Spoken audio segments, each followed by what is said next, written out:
Doctor, buenas tardes. ¿Se escucha el audio? Sí, perfecto. Ya, ya, doctor. Bueno, buenas tardes, doctor Gustavo Enrique José Bueno Lazo, compañeros todos. En esta ocasión, mi compañera y yo vamos a hablar acerca del tema de cicatrices, el cual vamos a abordar primero una breve historia, y luego las fases de la cicatrización, semiología y correspondiente al manejo de cicatrices. Dentro de la historia de la cicatrización, primero tenemos que saber que eh, la curación de heridas en sí no existió incluso antes del nacimiento del origen de la medicina, ¿no? Incluso antes del hombre, porque ya que los animales se protegían de las heridas a través de lamerse las heridas y también ellos inmovilizaban a manera de instinto, ¿no? El lugar de donde estaban las heridas. Pero tenemos antecedentes en el mundo, alrededor de la historia. Por ejemplo, 2000 años antes de Cristo, los sumerios ya conocían o tenían ideas de los métodos de curar heridas a través de métodos espirituales o el método físico, ¿no? El método espiritual a través de ritos o encantaciones y el método físico que usaban cataplasmas, que eran mezclas de hierbas que ponían encima de las heridas para tener una mejor cicatrización. En cuanto a los egipcios, como todos ya sabemos, ellos eran muy conocedores de la medicina ya diferenciaban las heridas infectadas y enfermas de heridas no infectadas, ¿no?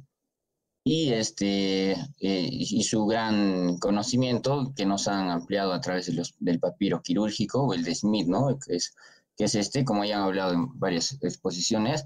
Este tiene 48 casos clínicos, en su mayoría habla de heridas, sobre todo militares, y data más o menos de hace 1650 años antes de Cristo, ¿no? Y luego surgió el papiro de Ebers, el cual habla ya también de recetas a través de mezclas, por ejemplo, de la miel que tenían propiedades antibacterianas, de mezclas de hila, que estos tenían propiedades absorbativas de grasa que servían de barrera en sí para el tratamiento de heridas y también para mejorar en cuanto a la cicatrización de estas, ¿no? Y luego, posteriormente, los griegos, en base a los conocimientos de los egipcios, tenían en sí un médico que curaban a los gladiadores romanos, en donde él insistía en la importancia de conservar un ambiente húmedo a fin de asegurar la cicatrización o tener una cicatrización adecuada. Y posteriormente hubieron más investigaciones y médicos que nos ayudaron, ¿no? A tener estos conocimientos sobre la cicatrización de heridas. Dentro de los puntos claves de la exposición, vamos a hablar de la definición, ¿no? De la cicatrización, el cual confiere que es un proceso el cual tiene la finalidad de la restauración de la integridad física a través de la formación del tejido fibroconectivo. Y en sí esta cicatrización el de las heridas va a tener una compleja cascada celular y a la vez bioquímica, que más adelante vamos a hablar, la cual conduce a restituir la integridad y la función. Y estas van a tener fases, ¿no? En sí todos los tejidos se van a cicatrizar mediante mecanismos similares, pero estos experimentan fases. Por ejemplo, tenemos la fase de inflamación, donde vamos a ver que va a haber una inmigración celular, la fase de proliferación, donde hay depósitos de matriz, y por último la fase de remodelación. Entonces, hablando de las fases de la cicatrización, esta comprende de tres pasos o tres fases, ¿no? Los cuales son simultáneos y secuenciales. En primer lugar tenemos la inflamación, por siguiente la proliferación y por último la maduración, ¿no? Y la remodelación de la cicatriz, los cuales van a desempeñar un papel muy importante, pero estos dependen en sí de la profundidad de la herida o del trauma. Como vemos en la imagen inferior, la inflamación, o sea, estos van a tener un tiempo de cicatrización, ¿no? Según esta literatura, por ejemplo, la inflamación dura desde el momento de la injuria, más o menos hasta que termina esta fase, hasta los 7, 8 días. La proliferación desde el tercer día hasta el 21 día, y la maduración desde el 14 al 100 día. Pero esto vamos a aclararlo mucho más adelante, porque en sí depende, como había mencionado, de la profundidad de la herida o del trauma, ¿no? De la herida. Y todo este proceso van a ocurrir activaciones celulares en cuanto a en las fases que hemos hablado. Por ejemplo, en la inflamación, después de la injuria se va a producir un daño vascular en sí, ¿no? Que van a desencadenar diferentes procesos que tienen como finalidad, primero, prevenir la pérdida de sanguínea y provocar la hemostasis, ¿no? Por ejemplo, pues vemos en la imagen de rojo que en la fase de inflamación va a haber un llamado de plaquetas o la hemostasia, como propiamente se dice. Y luego un llamado de neutrófilos que va a corresponder en sí a la fase propiamente dicha, la inflamatoria. Luego de esta va a seguirse la proliferación, que en sí comprende aquí el reemplazo de la matriz extracelular provisional por granulación, ¿no? En sí se va a tener la nueva formación de vasos sanguíneos, también la síntesis de colágeno a través de los macrófagos, las células endoteliales y los fibroblastos. Y por último vamos a tener la fase de maduración, donde ocurre la epitelización, la contracción y la remodelación, ¿no? Entonces, para entender mejor, dentro de la inflamación hay subfases, ¿no? Pero de las fases va a haber subfases. Por ejemplo, de la inflamación, las subfases que corresponden es la hemostasia y la fase inflamatoria. Dentro de la proliferativa van a tener subfases que son la granulación, la epitelización, la fibroplasia, la contracción. Y por último tenemos la remodelación, que corresponde a la subfase de cicatrización, que es la maduración. Tenemos esta lámina que nos ayuda mejor a explicar las fases de la cicatrización, donde he puesto 6 ítems, ¿no? Por ejemplo, en el primer ítem vemos que ponemos las fases, ¿no? La fase inflamatoria, la proliferación y la remodelación. En el segundo ítem están las subfases, que ya había explicado. El tercer ítem, vamos a hablar de las células más importantes que participan en este proceso de la cicatrización. En el tercer ítem, de qué pasa justamente en el vaso, ¿no? En los vasos, si va a haber una vasoconstricción o una vasodilatación.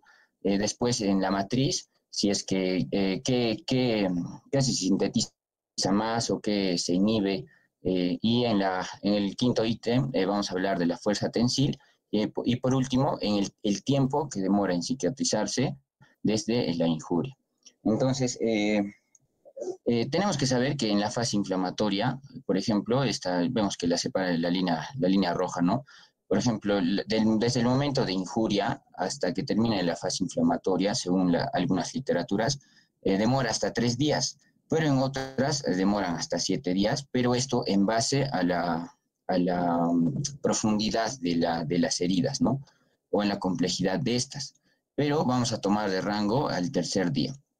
En caso de la proliferación, en algunas literaturas, se toma desde el tercer día hasta la tercera semana o hasta 15 días. Esto ya también depende de la matriz de los fibroblastos y cuánto colágeno se va a sintetizar.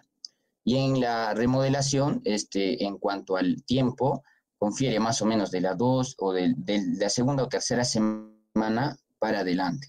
Y en algunas literaturas mencionan que termina el proceso de remodelación en 1 año, pero actualmente en nuevos artículos mencionan que hasta 2 años. ¿Por qué? Porque tiene que alcanzar una fuerza tensil del 99%. En sí, cuando hay un reparo o una cicatrización, no llega a ser igual, o sea, no llega a tener una fuerza tensil del 100% y es por eso que llega, o sea, no llega a ser igual, ¿no? Entonces, dentro de la fase inflamatoria vamos a tener la subfase de la hemostasia, que esta va a empezar con la injuria, ¿no? Y va a haber una vasoconstricción en el vaso. Y esta vasoconstricción va a realizar los diferentes pasos. Doctor, ¿se me escucha? Sí, se escucha. Ya, entonces, continuando, había hablado que dentro de la fase inflamatoria vamos a tener la hemostasia, ¿no? Que esta va a empezar con la vasoconstricción, porque va a haber una injuria. Entonces, esta vasoconstricción va a desencadenar los diferentes procesos, ¿no? Los factores de coagulación, eh, el acaparamiento de plaquetas, la formación en sí, la hemostasia primaria y secundaria, ¿no? Y posterior a esta se va a producir el proceso de inflamación o la subfase de inflamación, que va a arrancar con el llamado o con la activación de los polimorfonucleares, ¿no? Que estas van a ayudar a llamar a los monocitos, que son las células más importantes en el momento de la inflamación, y posterior a esto van a formar los macrófagos, ¿no? Hasta el tercer día. Luego de esta célula de los macrófagos es importante en la fase de proliferación, ya que en la fase de proliferación va a haber la subfase de la granulación. En esta se van a sintetizar más fibroblastos y va una nueva angiogénesis. ¿A partir de qué? A partir de los macrófagos, ¿no? A partir del tercer día. Y esta angiogénesis esta angiogénesis y los fibroblastos van a poder o van a producir la epitelización. En sí, la epitelización es encargado o como base los queratinocitos, ya que por esta nueva angiogénesis viajan, ¿no?, los queratinocitos hacia la herida. Pero hay un proceso, hay una contraindicación. Los queratinocitos dicen que se forman a partir de las 6 horas, ¿no? Es decir, va a haber una migración a las 6 horas de una herida, de una herida pequeña, pero estas forman a manera de un filamento encima de la herida que van a servir como de protección para las infecciones y dentro de los quemados también como una barrera electrolítica, ¿no? Y estos queratinocitos posteriormente van a poder realizar la fibroplasia, ¿no? Que en sí consta de aumentar la cantidad de fibroblastos, o sea, va a haber una síntesis excesiva de fibroblastos, y esto, ¿para qué? Para que haya mayor formación de colágeno. Entonces, dentro de la matriz, lo primero que se va a formar son fibronectinas, ¿no? A mayor cantidad, pero también colágeno, el colágeno tipo 3, que posteriormente, justo cuando ocurre esta subfase de fibroplasia, se secretan más colágeno, el cual se forma en colágeno 1, y van a permitir la otra subfase, que es la contracción, es decir, la reducción del tamaño de la herida, que esto ayuda a que se cierre en sí la herida, ¿no? De 0,7 milímetros aproximadamente por día, y nos ayuda a cerrar las heridas. Y esto más o menos a partir del 7.º día hasta la 3.ª semana.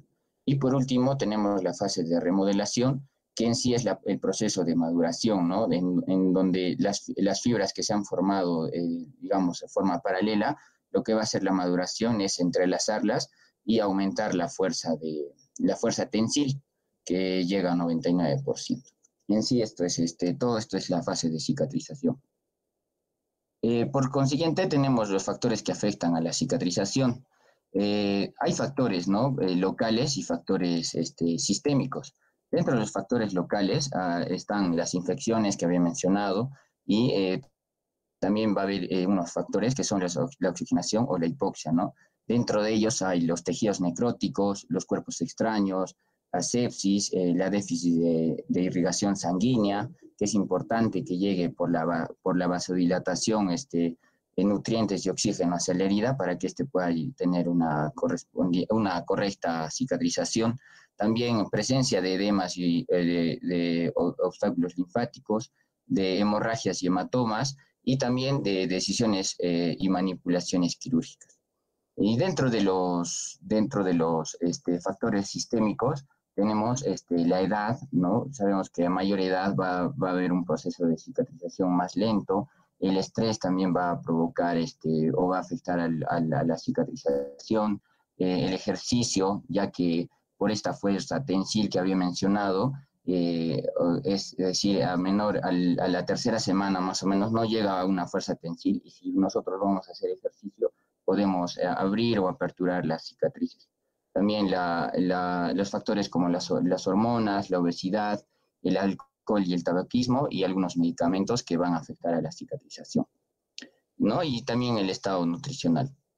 Dentro de la semiología de la cicatriz, vamos a ver, cuando nosotros tengamos veamos una cicatriz normal, tenemos que ver el aspecto, ¿no? Si es plana y blanda, no debe deformar la región, no tiene que dificultar los movimientos y esta no tiene que ser dolorosa. Y en cuanto a una cicatriz anormal, vemos que si ya va a haber una retracción exagerada, o sea, va a haber una cicatriz anormal umbilicada, retráctil o estenosante, si va a haber tracción elástica periférica exagerada, o sea, va a mostrar una cicatriz ancha, una cicatriz deprimida, ¿no? En cuanto a los trastornos tróficos de una cicatriz anormal, van a mostrar una cicatriz atrófica, hipertrófica, ulcerada, o también va a haber alteraciones de la pigmentación, ¿no? Esta cicatriz puede ser acrómica, puede ser hipercrómica, puede ser discrómica. Y en cuanto a la metaplasia, puede haber una cicatriz con condrificaciones, con calcificaciones o osificaciones, y cicatrices anormales con displasia, ¿no? Que pueden ser fibrosadas o queloides. También les voy a hablar acerca de la cicatrización de tejidos específicos, como son del tubo digestivo, del hueso, del cartílago y del tendón. Dentro del tubo digestivo se tiene que hacer una reaposición o reyuxtaposición, ¿no? Los cuales hay tipos, o los cuales se forman o se abocan en los extremos de la reconstrucción del tubo gástrico. Son 4, ¿no? Los terminoterminales, los terminolaterales, los lateroterminales y los laterolaterales, ¿no? En sí, la técnica que se utiliza para la reconstrucción de este tubo gástrico puede ser a través de suturas manuales, de suturas mecánicas, a través de grapas, que van a tener mecanismos e instrumentos de compresión, pegamentos biológicos o termofusión, ¿no? Y va a haber tanto cicatrizaciones sin complicaciones y con complicaciones. Dentro de las cicatrizaciones sin complicaciones, las consideraciones generales, es decir, que van a carecer de tensión, va a haber una perfusión adecuada, va a haber una nutrición adecuada y no van a presentar septicemia. Y en cuanto a las condiciones específicas, se debe tener una elección de la técnica, ¿no? Sobre todo las anastomosis ileocólicas engrapadas, los volúmenes de soluciones intravenosas preoperatorias. Y dentro de las complicaciones deben haber, o hay siempre una falta de cicatrización, ¿no? Que es una dehiscencia anastomótica entre el 3 y 5º día de postquirúrgico. Puede haber fugas, pueden haber fístulas, o puede haber también un exceso de cicatrización, que más adelante vamos a hablarlo. También una estenosis anastomótica de la 12ª, 14ª semana postquirúrgica, ¿no? Y se debe tener en cuenta en la submucosa, va a haber una mayor fuerza de tensión, la cual sostiene las suturas, y la serosa va a haber una rápida formación del cel hermético. En cuanto a la cicatrización del hueso, vamos a ver que hay 4 procesos, ¿no? Uno, que va a haber una acumulación de la sangre, del tejido blando, desvitalizado, y el hueso muerto y la médula necrótica, ¿no? Como segundo paso, va a haber una licuefacción y degradación de productos no viables, va a haber una revascularización, en sí una angiogénesis del tejido de granulación, el tejido blando. Después se va a formar el callo blando, ¿no? Que es una unión fibrocartilaginosa. Y cuarto, se va a formar a los 2-3 meses más o menos el callo duro, que es la mineralización del callo blando y su conversión en hueso. Y por último, una remodelación, ¿no? El callo excesivo se va a reabsorber.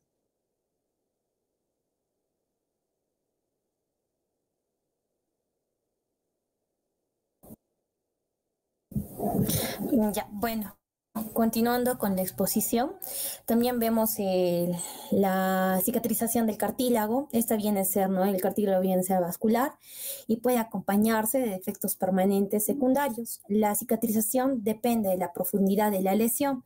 Si es una lesión superficial, no hay una respuesta inflamatoria. Por lo tanto, también va a haber una mayor síntesis de proteoglucanos y colágeno por condrocito. También va a haber una regeneración total y puede ser a veces incompleta. En cuanto a la lesión profunda, esta incluye al hueso y tejido blando subyacente. Va a haber una respuesta inflamatoria de tejido de granulación, una migración de fibroblastos a tejido fibroso que se condrifica y forma también un cartílago hialino, ¿no? Y va a haber un restablecimiento de la integridad estructural y la función completa. Siguiente. Tenemos también la cicatrización del tendón. Los tendones y ligamentos pueden sufrir, ¿no? Lesiones como laceración, ruptura y contusión. La cicatrización de los tendones y ligamentos progresa en forma similar a de las otras áreas del cuerpo. es decir, mediante la formación y organización del hematoma, el tejido, el depósito de tejido de reparación y formación de cicatrices, ¿no? Sufren las mismas fases que mi compañero ya les explicó, como es la inflamación, reparación y la remodelación. Los tenocitos tienen mucha actividad metabólica y conservan un potencial de regeneración considerable, aún en una ausencia de vascularidad, ¿no? Ya que los tenocitos van a tener la función, por ejemplo, de la síntesis de colágeno. Siguiente. Bueno, ahora vamos a hablar sobre la clasificación de las cicatrices. Dentro de ellas también vamos a hablar sobre las cicatrices excesivas y cicatrices hipertróficas y queloides. Bueno, dentro de la clasificación de las cicatrices, en la primera imagen podemos ver, ¿no?, la cicatriz madura, que esta viene a ser plana, ligeramente coloreada. La madurez total alcanza ya a los 2 años. En la siguiente vemos una cicatriz inmadura, ¿no?, que es ligeramente elevada, rojiza, y la característica también que esta presenta prurito y dolor. En la siguiente vemos una cicatriz hipertrófica lineal. Esta es elevada, se asocia a prurito y limita al borde de la herida inicial. Aparece semanas después de la lesión. Puede aumentar de tamaño durante los 3 a 6 meses siguientes y con una regresión posterior a una fase estacionaria. En la siguiente imagen vemos, ¿no?, que esta es una cicatriz hipertrófica generalizada que abarca toda la extensión de la lesión. Es elevada, rojiza y presenta prurito, ¿no? Se dice que esta es una característica de una cicatriz de quemadura. Luego vemos en la imagen, ¿no?, un queloide menor. Esta se caracteriza por ser una elevación focal pruriginosa que se extiende sobre el tejido normal, no tiene regresión. Si se reseca, asocia alto porcentaje de recidiva y puede desarrollarse hasta un año posterior a la lesión. La característica, que más adelante lo voy a explicar, pero la característica del queloide es que va más allá de los límites, ¿no?, de la herida inicial, y tiene un componente genético para el desarrollo de este queloide, ¿no? Si la mamá tiene, por ende el hijo tiene una mayor predisposición a que también pueda tener más adelante queloides, ¿no? El sitio típico viene a ser los lóbulos de las orejas a causa tal vez de un piercing o la puesta de un arete, ¿no? Luego tenemos el queloide mayor, que viene a ser de gran tamaño, elevado, mayor de 0.5 centímetros. Presenta dolor y prurito y se extiende sobre el tejido normal, ¿no?, como vemos en la imagen. Estos no retroceden espontáneamente y puede seguir progresando en tamaño a lo largo de los años. Siguiente. Bueno, acá vamos a hacer una diferenciación. Disculpa, Harold, ¿lo podría presentar, por favor? ¿Qué dices? Doctor, para Sí, poder explicar más adelante mejor las imágenes que vienen, por favor. Ya estoy.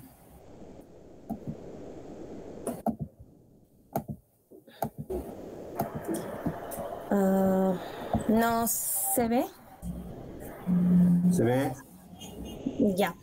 sí. Bueno, en este cuadro vamos a hacer la diferencia, ¿no?, de las cicatrices que tienen un crecimiento, ¿no?, anormal o excesivo, se podría decir, que son el queloide y la cicatriz hipertrófica. ¿Cuál es la diferencia entre estos dos? La incidencia es más frecuente en una cicatriz hipertrófica. El grupo étnico, mayormente los queloides, se da en la raza negra, ¿no?, afroamericanos, asiáticos. Y la cicatriz hipertrófica no tiene una predilección en un grupo étnico. Para la formación del queloide tiene que haber una lesión previa. Y también en la cicatriz hipertrófica. puede ser los sitios de heridas quirúrgicas, laceraciones, quemaduras o afecciones cutáneas inflamatorias o infecciosas. Por ejemplo, puede ser por el acné, una foliculitis, varicela y vacunas, ¿no? Sitio predilecto para un queloide viene a ser el cuello, el tórax, los lóbulos de la oreja, los hombros, la mitad superior del dorso. En cambio de la cicatriz hipertrófica viene a ser cualquier sitio. Como había mencionado, el queloide tiene un componente genético, que es autosómico dominante con penetración incompleta. En cambio, la cicatriz hipertrófica no tiene una composición genética. En cuanto a la evolución cronológica, el queloide puede aparecer años después, ¿no?, de la lesión. En cambio, la cicatriz hipertrófica, 4 a 6 semanas después de la lesión, donde va a tener un crecimiento rápido de hasta 6 meses, seguida de una posible regresión durante las siguientes 12 a 18 meses. Un punto aquí a recalcar es que los queloides no pueden regresionar. Normalmente se quedan ahí o normalmente estas aumentan de tamaño, ¿no?, conforme el tiempo. En cuanto a los síntomas, el queloide presenta dolor, prurito, hiperestesia, crecimiento más allá de los bordes de la herida, como podemos ver en esta imagen, ¿no? Abarca más allá de la lesión inicial. También invaden lo que es la piel sana circundante, ¿no? En cambio, lo que viene a ser la cicatriz hipertrófica, tiene bordes elevados, sí, presenta prurito que es moderado y se circunscribe a los fines de la herida, ¿no? No va más allá, no superan los márgenes de la herida original. Ahora, como dije, ¿no?, los queloides no regresionan. En cambio, las cicatrices hipertróficas, estas sí pueden regresionar, ¿no? Es más frecuente y es espontánea. En cuanto a la contractura, el queloide es raro, pero en las cicatrices hipertróficas sí es más frecuente. En cuanto a la imagen histológica, en los queloides se ve una imagen hipocelular, fibras de colágeno, gruesas, onduladas en orientación aleatoria. En cambio, en las cicatrices hipertróficas se ve unas fibras de colágeno en orientación paralela. Luego, este es un cuadro de resumen en sí de la cicatriz normal, la cicatriz hipertrófica y el queloide. La cicatrización, la cicatriz normal viene a estar confinada a los márgenes de la herida original, como viene a ser la cicatriz hipertrófica. En cambio, el queloide se extiende más allá, ¿no?, de los márgenes originales, como vimos en la imagen anterior. La cicatriz normal, las cicatrices maduras tienden a aplanarse y atrofiarse progresivamente. La cicatriz hipertrófica regresan a la fase inflamatoria inicial, aunque pueden tardar varios años. En cambio, la queloide, esta viene a ser de una extensión progresiva. La cicatriz normal mejora en la edad adulta. La cicatriz hipertrófica, esta se empeora en los pacientes jóvenes.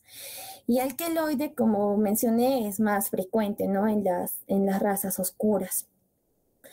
La cicatrización normal tiene una respuesta normal al factor de crecimiento transformante beta 1. En cambio, en la cicatriz hipertrófica hay una respuesta normal de este factor. Y en los queloides lo que se ocasiona es un daño, ¿no?, en los mecanismos de apoptosis. Una cicatriz normal no requiere tratamiento. En cambio, una cicatriz hipertrófica, el tratamiento de primera línea suelen ser, ¿no?, los parches o geles de silicona.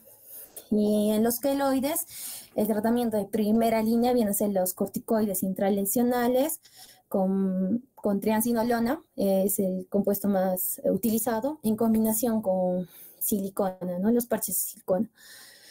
Cabe recalcar que las cicatrices no desaparecen, no van a desaparecer solo con los tratamientos. Lo que se busca es atenuar tal vez, ¿no?, la imagen por estética o por incomodidad del paciente, ya que, como vimos, estas cicatrices vienen a ser pues molestas, pruriginosas, dolorosas. Bueno, ahora hablaremos sobre el manejo de las cicatrices hipertróficas y queloides, que estas sí tienen, ¿no?, un tratamiento, un manejo.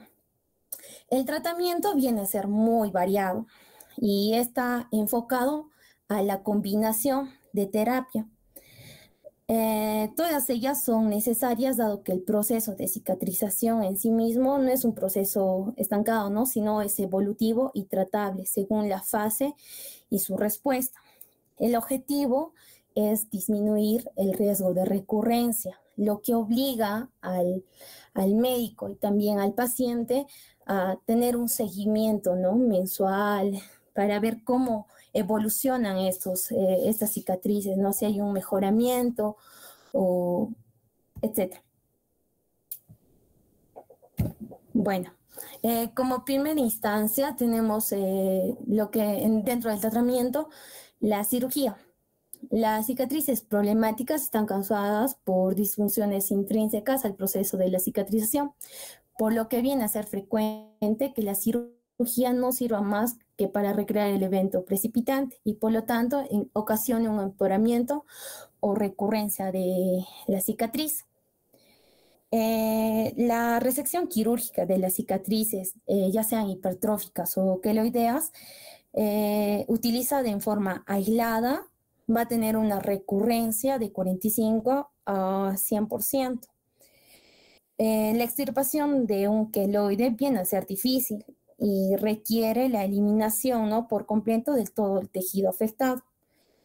Por ende, los cirujanos lo que hacen es un procedimiento meticuloso y específico para evitar la tensión local y disminuir lo que son las recidivas, como vimos, que es entre un 45 a 50, un 45 a 100% en el primer año.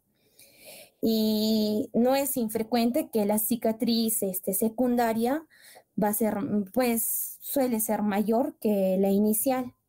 Es por ello que se complementa con las inyecciones intralesionales de corticoides o también se le podría combinar con radioterapia o compresivos locales, ¿no?, para que pueda tener una mayor eficacia.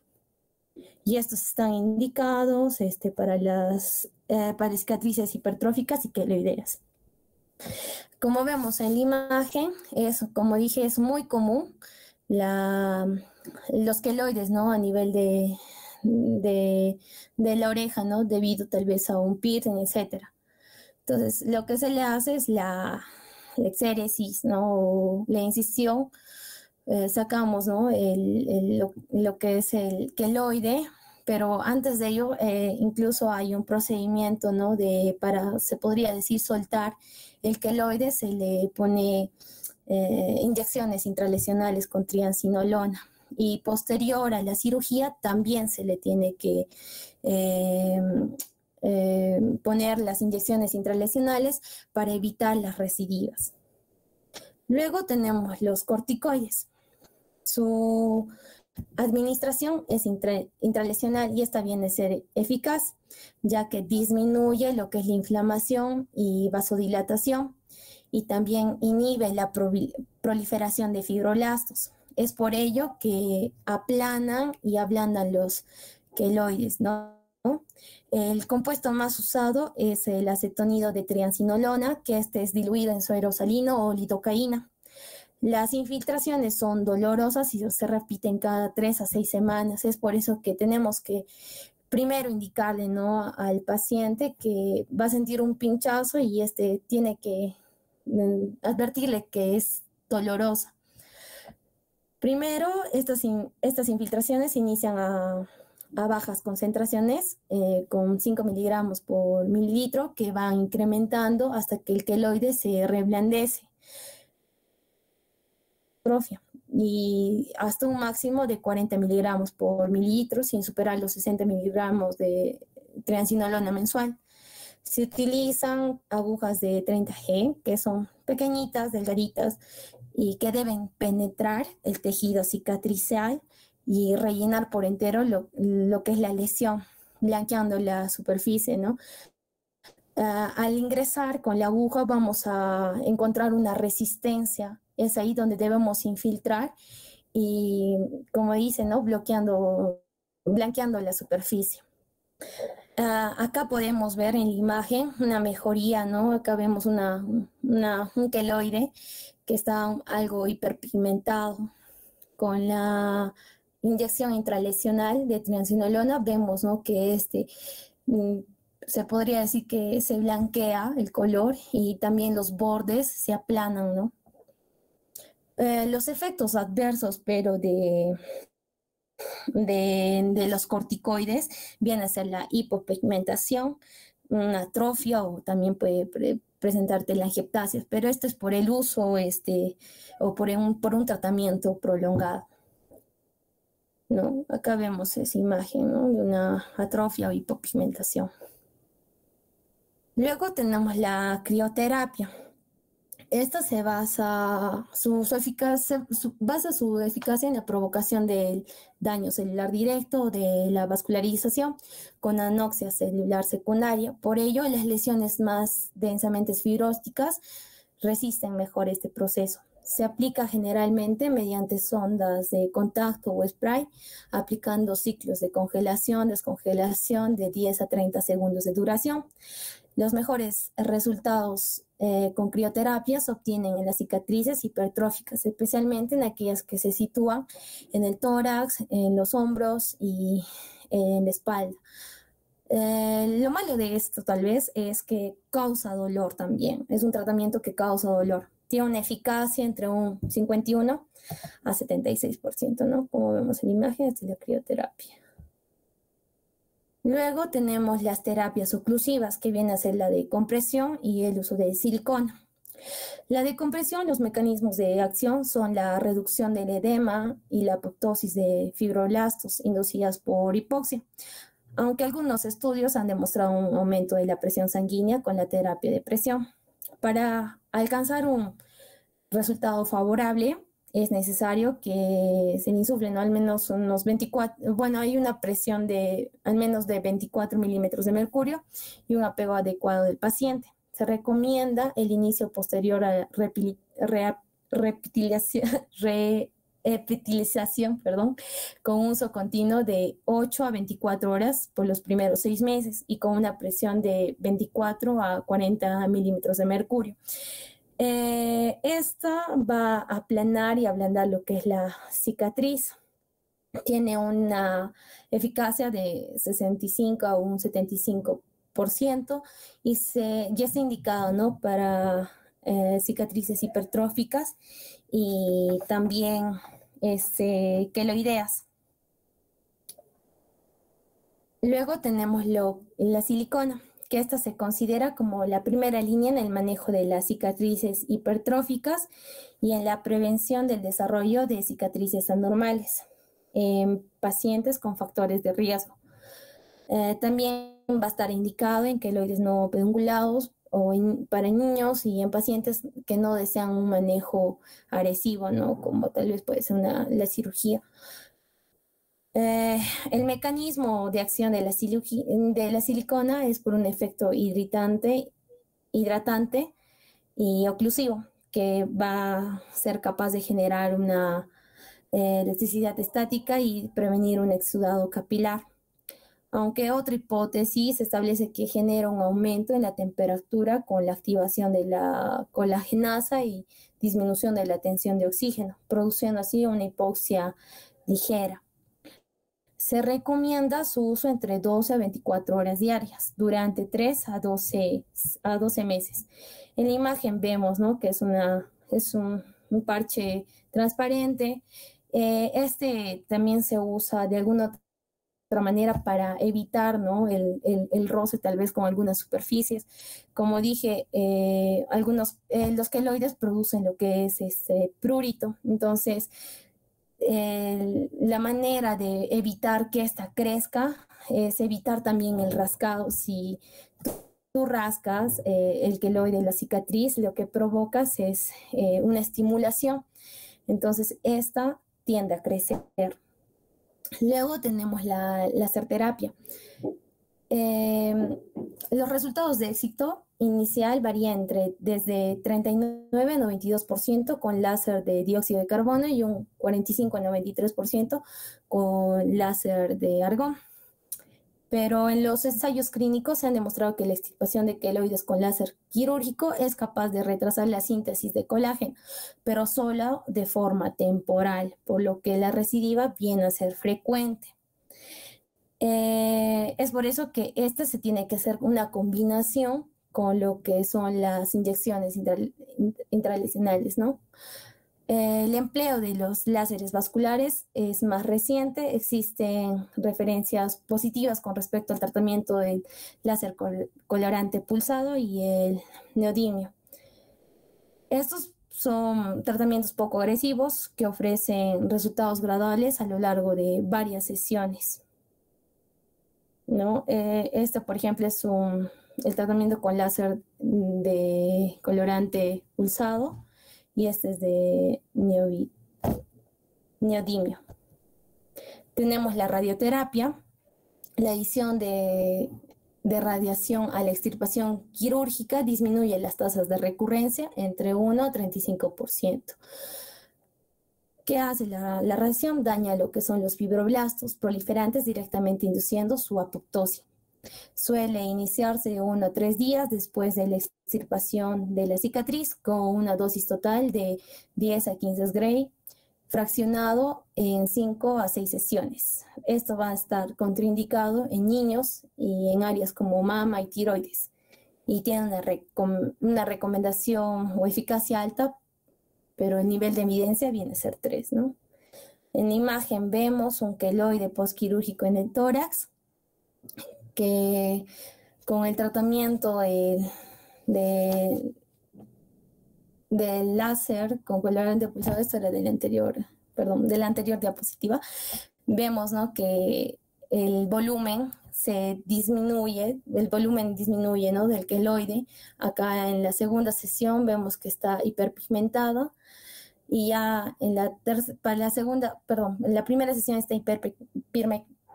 el volumen disminuye, pero está hiperpigmentada. Para la segunda sesión ya vemos que está plana, ¿no? Ya está plana y se podría decir que no se nota mucho. Luego tenemos tratamientos inmunomoduladores con 5-fluoracilo intralesional. Esto se usa en casos de que no responden a los corticoides intralesionales. Es un análogo de la piridina. Su mecanismo de acción no es claro, aunque parece que induce, ¿no?, lo que es la apoptosis en los fibroblastos sin producir necrosis e inhibición. Su dosis es de 50 miligramos por mililitro, aplicando un volumen de 0.2 a 0.4 mililitros por centímetros cuadrados en 7 sesiones. Los efectos adversos de esto vienen a ser el dolor e hiperpigmentación. La recomendación, pero, viene a ser alta y de nivel evidencia 1. Otro tenemos la bleomicina, que este es un agente antitumoral derivado del estreptomices que induce la ruptura en el ADN, dando lugar a la apoptosis celular y reduciendo la actividad de los fibroblastos. Esto también se usa en caso de que no respondan a los corticoides intralesionales. Su dosis total debe permanecer debajo de 9 unidades para evitar riesgos de fibrosis pulmonar y cutánea. Los estudios implican no solamente la mejora de la apariencia cosmética de la cicatriz, sino también mejora lo que son los síntomas del prurito y el dolor, ¿no? Como vemos en la imagen, esto, por ejemplo, es con el uso, ¿no?, del 5-fluoracilo intralesional. Eso sería todo.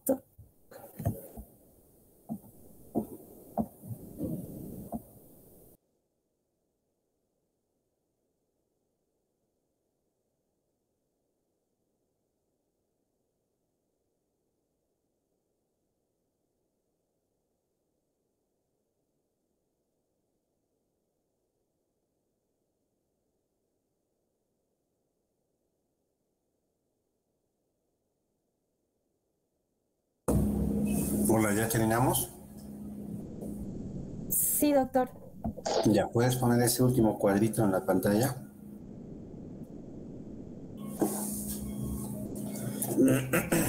El último cuadro en la pantalla.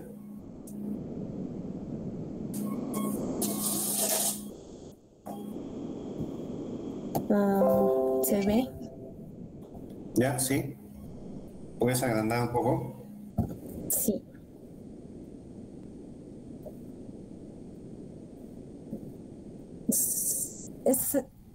¿A este cuadro se refiere, doctor? Sí, exactamente.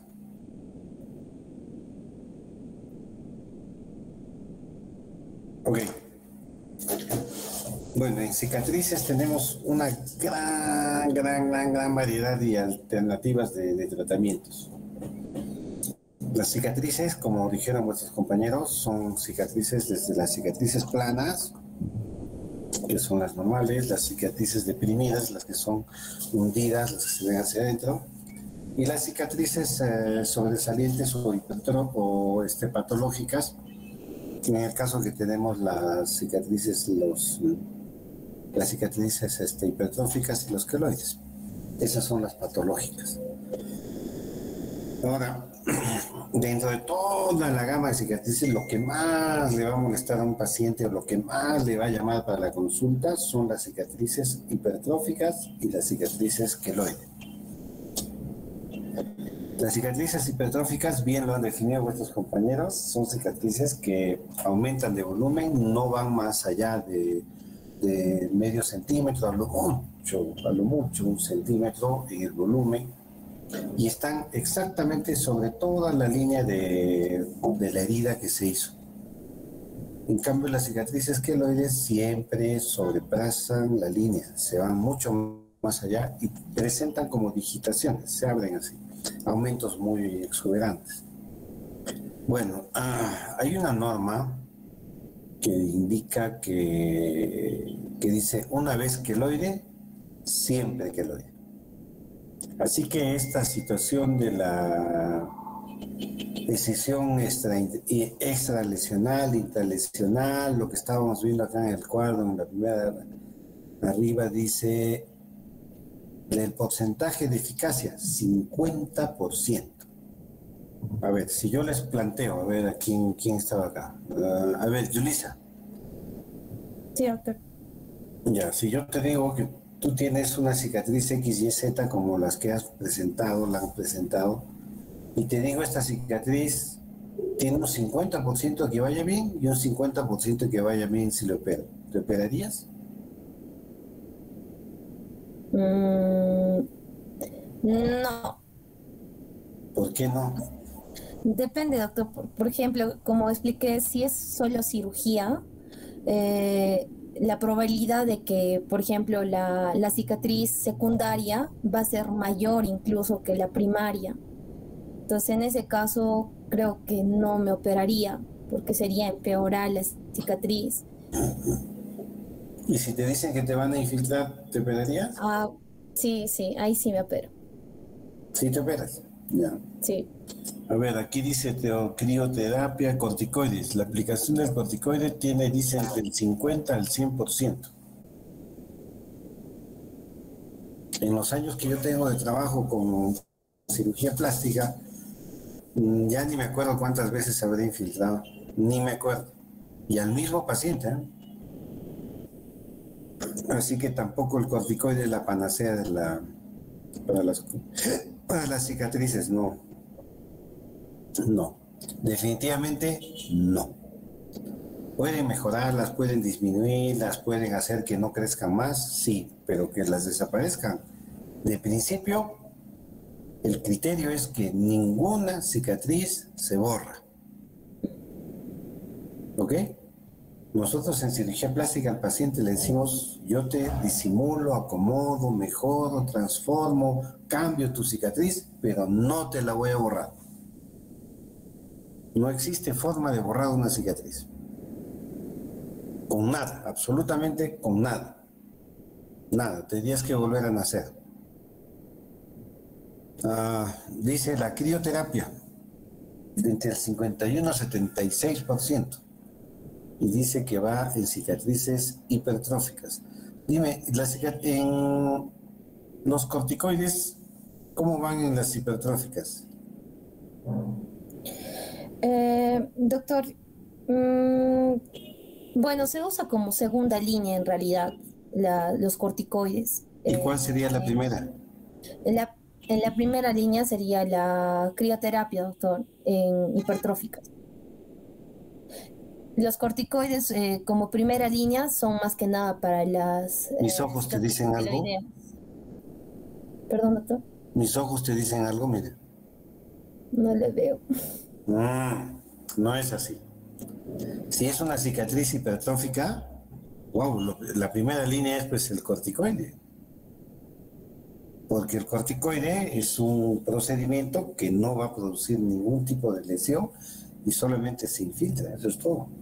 Lo que hay que saber es cómo vamos a infiltrar, dónde vamos a infiltrar, cuántas veces vamos a infiltrar. Dice la compresión. La compresión sí es una buena medida, pero sí tiene alto porcentaje de mejoría, realmente, pero es a largo plazo. El láser. ¿Alguno de ustedes ha hecho un tratamiento con láser? ¿Se ha hecho un tratamiento con láser?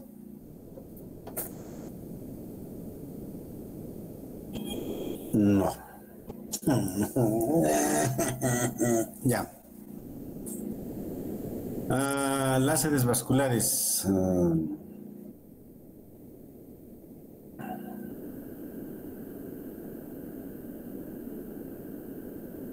Bueno, el láser tampoco es la panacea de la medicina. El láser tiene sus buenas cosas y sus malas cosas. Dentro de las malas cosas es que produce pigmentación de la piel. Y la pigmentación que produce es una pigmentación definitiva que no la sacas ni llorando. Uno. Segundo, que el láser, si no es un láser frío, entonces las siglas de láser significan luz concentrada que produce calor.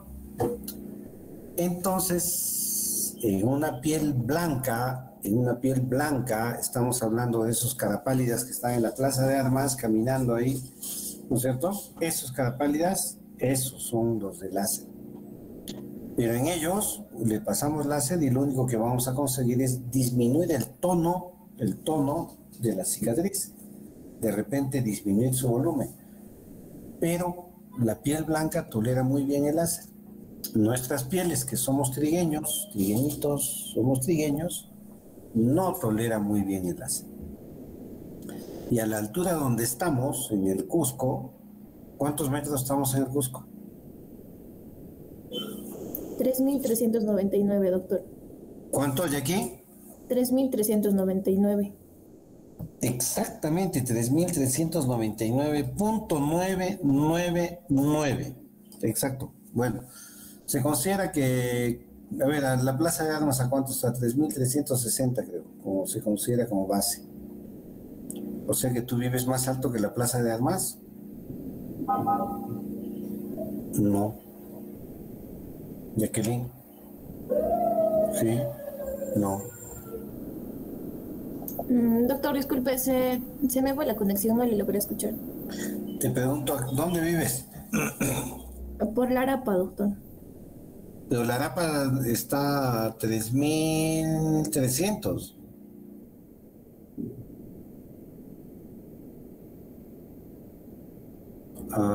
Esta zona central está más alta.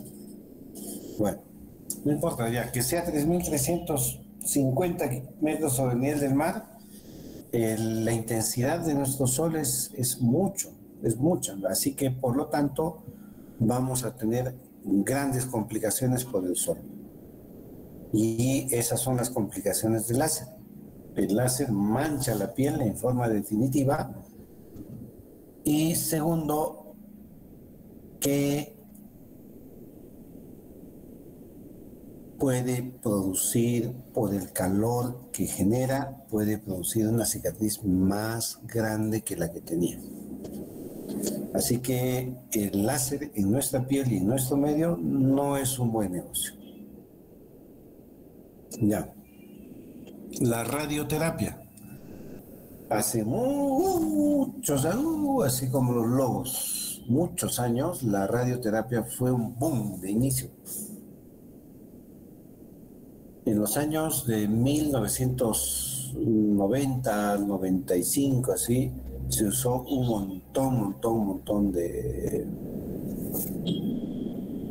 láser. Y poco a poco se ha ido retirando, tanto así que acá en el Cusco un láser hay que tener mucho cuidado de tenerlo. Y si van a ir, les aseguro que si hay 2 consultorios del famosísimo, experto, gran cirujano Harold Orlando, y al lado está la cirujana Yulisa Lisset. Yulisa Lisset es extraordinariamente capaz de hacer, es una profesional, la carta cabal, pero ya no, o sea, todos quisieran tenerla en su staff de médicos. En cambio, nuestro otro colega no es un colega que va por ahí, por el rumbo y por la vida, y bueno, ha tenido la oportunidad de tener más dinero y se compró un láser. Los dos son de la misma especialidad. A Yulisa le van a faltar pacientes y a Harold le van a sobrar pacientes. Porque el término en nuestro medio, decir láser, significa wow. Pero ya les estoy explicando. A ver, Harold, ¿estás por ahí? Presente, doctor. ¿Te harías un tratamiento de láser acá? Sí, yo tendría el láser, sí, doctor. Pero si te estoy diciendo que el láser mancha, el láser produce queloides. Claro, no, doctor, porque usted está indicando que aumentaría la pigmentación de la cicatriz, así que no sería recomendable. Entonces, ¿y por qué me dices que te vas a hacer? ¿Por qué me odias? Es que usted ha dicho que era mi consultorio, doctor. Por eso, pero tú te harías un láser, tú. Yo no, doctor. Ah, claro, a la gente le vendes pues cebo de culebra. Le vendes lo que se dice gato por liebre, y eso está mal. Ojo, está recontra mal. Porque la medicina no debe ser una medicina comercial. O sea, yo no tengo que salir a publicitar y decir, oye, yo tengo láser, ve, mírame, estoy haciendo con láser, yo trabajo con láser. Y peor todavía si en el consultorio de al lado tienes una colega que es de la misma especialidad, ¿no? Entonces se pierden muchos valores, por si acaso, no hay que meterse en eso. Y volviendo a la radioterapia desde el año 80, 85 ha subido su boom como para tratamiento con las quemaduras. Perdón, queloides. Sí. Finalmente no. Último, la silicona. Dice poder oclusivo y tiene acción hidratante. Las siliconas actúan como las prendas de presión, como la compresión. Y por eso no le... La compresión es un excelente método para mejorar y trabajar las cicatrices. Excelente, es muy bueno, pero su tiempo de uso debe ser muy largo. Es incómodo, pero debe ser largo. Los corticoides asociados a prendas elásticas dan muy buen resultado. Lo que estamos viendo que no da mucho resultado son la cirugía, la crioterapia, el láser, la radioterapia. Entonces, manejar las cicatrices con mucho criterio, eso es bueno. En el comercio, si ustedes van a preguntar, van a encontrar hasta ahorita deben haber unos 10 o 15 productos que se trabajan o que trabajan para cicatrices. Así que, bueno, está en cada uno de ustedes ver lo que se tiene que hacer. Los que mejor resultado tienen, los que mejor van, son el Sodermix y el Contractubex. Los demás son cebo y culebra. El bendito Cicatricure que se vende como pasto para cuyes no sirve. Una buena infiltración, aplicación de una crema de estas dos, cualquiera que se diga, y entonces va bien. ¿Ya? No habrá otro factor para que se presenten nuestras cicatrices, es que al momento en que nosotros hacemos la incisión, manejamos los bordes con pinzas, los agarramos indiscriminadamente, y eso sucede muy comúnmente en las patologías quirúrgicas de traumatología y de cirugía general. Los cirujanos y los traumatólogos son especialistas en coger los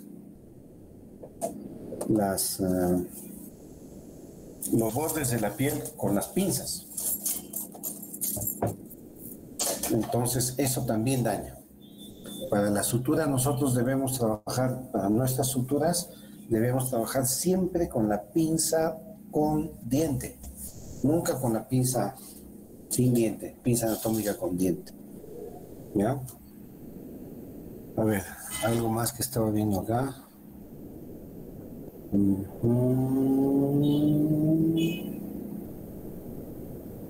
Ya.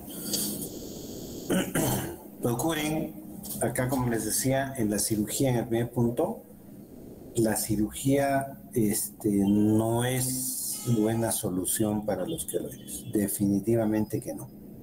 Tengan mucho, mucho cuidado de ver un queloide y operarlo. Porque si sucede eso, el queloide puede reaccionar de dos maneras. Una que crece, una que no crece. Y te van a aplaudir, van a decir, la doctora Mariluz es lo máximo que hay para las cicatrices. Mira, me ha operado y no me ha dejado. Mira, una rayita, una nada. Bueno, pero el doctor Gustavo me ha operado y mira que me ha dejado un queloide grande. Mostraron unos queloides de acá de retroauriculares. Les apuesto a lo que quieran que esos queloides retroauriculares, ese por ejemplo, ese queloide retroauricular ha sido manipulado. Así solo no ha estado. Ha sido manipulado. Y ahí ya le han hecho una resección. Si ya de principio nuestra piel ha hecho un queloide, por sea cual fuere la circunstancia, imagínense, ahí va a ser otro queloide. Y les aseguro, y por si acaso ese queloide que haga el nuevo va a crecer 2 veces, 3 veces, 4 veces más rápido que el queloide inicial. Y va a tener 2, 3 veces más volumen que el queloide inicial. Así que tampoco se aventuren en la cirugía del queloide. Tengan mucho cuidado, jóvenes. Es tentador, agarras, cortas, sacas y listo. Ahí esa sutura, esa zona que hemos sacado en la fotografía al lado derecho, al paciente le dices, mira, te he dejado una rayita. A la semana de que está operado, le tomas una foto y mira, una rayita te estoy dejando, una rayita. Y de repente el paciente se aparece a las 3 semanas, te dice, doctor, mira, está creciendo. ¿Qué le vas a decir? Pucha, qué bárbaro, no, esa es tu piel, hermano, ¿qué vamos a hacer? Sería deshonesto, ¿verdad? Es mejor decir a nuestros pacientes, ¿saben qué? Esto tiene un 50% que va bien, un 50% que va mal. Si va bien, vas a aplaudir. Si va mal, tienes 2 caminos. Que crezca hasta un cierto límite o que crezca y crezca y crezca y crezca. Entonces son las 2 alternativas que tenemos. No se aventuren a operar queloides. Infiltren, mejor infiltren, métanle corticoide, triamcinolona. Metan. Antes, si se animan a operar, antes de operar, métanle corticoide. Pues métanle, mi cuate, hágale nomás. Ya ves, muchachos, hoy día ha sido un día muy especial. Hemos tenido una actividad muy corta, pero bueno, tenemos que recuperar nuestras clases. Va a haber una clase que vamos a recuperar porque yo solicité permiso diciendo que vamos a recuperar esa clase.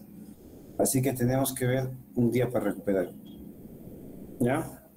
Sí, doctor. Ya, a ver.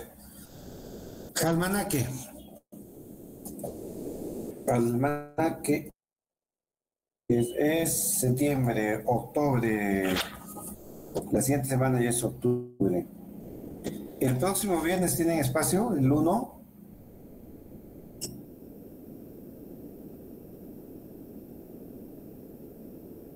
No, ya. El 2. No, no. 23, no, no, 24, no, no.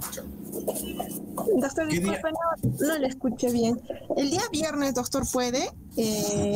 A las 10 de la noche, ¿se puede? ¿Y ya saben tus compañeros que vamos a salir a esa hora? Ay, No sé. ya, no. 10 de la noche, ¿qué? Estás... Sábado, entonces más temprano, doctor. Es que tienen clases, doctor. Ya. Para otros cursos ya está coordinando ya. Ya, listo. Entonces, el día viernes a las 10 de la noche. Este viernes para las 10 de la noche, los tres grupos que no han dado. Los dos que eran, uno ya dio de los que pedí el permiso y hoy día debían haberse presentado 4. Entonces nos quedan 3 temas, ¿ya? El día viernes a las 10 de la noche. ¿Estamos? Si empezamos temprano, acabamos temprano. ¿Tienen alguna pregunta que hacer sobre cicatrices? ¿Cuáles son las 3 fases de la cicatrización? ¿Dónde están? Yulisa.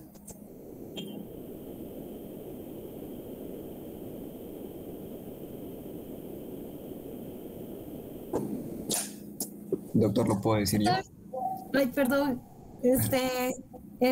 Perdón, doctor, es que no podía presenciar. Ya, viene a ser la inflamación, la proliferación y la maduración. A ver, Lucas, ¿dónde está? Doctor, sí, bueno, iba a decir inflamación, la proliferación y la maduración. Ya, ahora dígame, de esas 3 fases, ¿cuál es la más larga?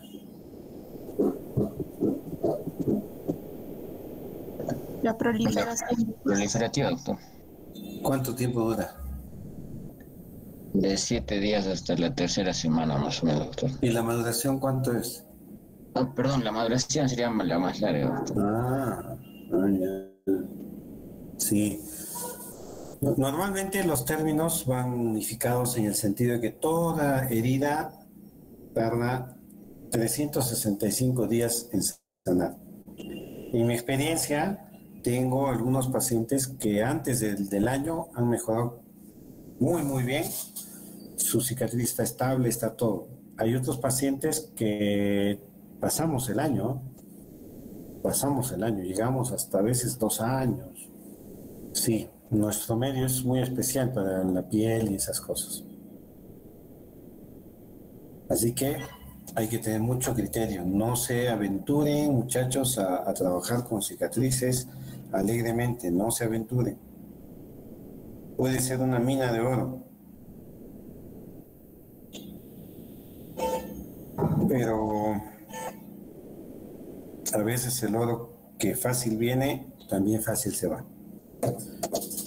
Y no se metan. Después van a ser ustedes motivo de conversación de vuestros colegas.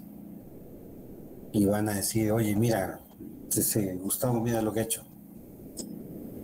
Actualmente en cirugía plástica acá en Cusco nosotros tenemos una gran competencia, no de cirujanos plásticos, sino de las personas hacen intrusismo. Y eso está muy mal. Ya. Muy bien, muchachos. Doctor, por favor, necesito saber, ¿han venido todos? ¿Se han presentado todos, Mariluz? Doctor,